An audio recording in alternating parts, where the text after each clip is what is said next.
আসসালামু আলাইকুম। আমরা পল্লী বিদ্যুৎ প্রিপেইড মিটারে কিভাবে রিচার্জ করতে হয় সেটি আজকে দেখব বিকাশের মাধ্যমে। প্রথমে আমরা বিকাশ অ্যাপসে চলে যাব। অ্যাপসে চলে যাওয়ার পরে আমাদের পে বিল অপশন আছে, সেই পে বিল অপশনে চলে যাব। যেমন আপনারা দেখতে পাচ্ছেন দ্বিতীয় সারিতে পে বিল অপশনে চলে যাবেন। তারপরে নিচে দেখতে পাচ্ছেন বিদ্যুৎ, গ্যাস, পানি, ইন্টারনেট। আপনারা বিদ্যুৎটা সিলেক্ট করবেন। বিদ্যুৎ সিলেক্ট করার পরে এখানে প্রতিষ্ঠানের নাম আসবে। আমরা পল্লী বিদ্যুৎ প্রিপেড মিটারে যেহেতু রিচার্জ করব, সেজন্য পল্লী বিদ্যুৎ প্রিপেড আমরা সিলেক্ট করব। সিলেক্ট করার পরে এখানে আমাদেরকে দেখাচ্ছে আপনার মিটার নাম্বারটি দিন এবং একটি কন্ট্যাক্ট নাম্বার দিন।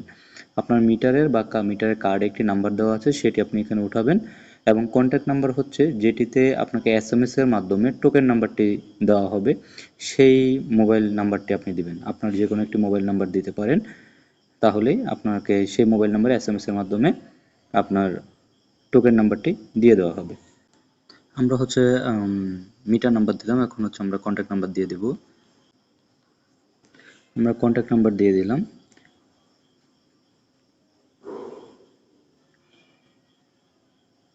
কন্ট্যাক্ট নাম্বার দেওয়ার পরে আপনি এখান থেকে একটা অ্যামাউন্ট সিলেক্ট করবেন। সাপোজ 500, 300, 1000, 700, 800 যে কোনো অ্যামাউন্ট সিলেক্ট করতে পারেন। সাপোজ ধরে নিন আমি 10 টাকাই সিলেক্ট করলাম, করে আমি এগিয়ে যান অপশনে যাব। এগিয়ে যান অপশনের পরে আমি পরের দফে ট্যাপ করুন। পরের দফে ট্যাপ করলে আমার রিচার্জটি সম্পন্ন হয়ে যাবে। যদিও 10 টাকা রিচার্জ দিবেন, তারপর আমি আপনাদেরকে দেখাচ্ছি। যেমন পরের দফে ট্যাপ করবেন, পিন নাম্বারটি দিবেন। পিন নাম্বারটি দেওয়ার পরে আপনার রিচার্জ সম্পন্ন হয়ে যাবে।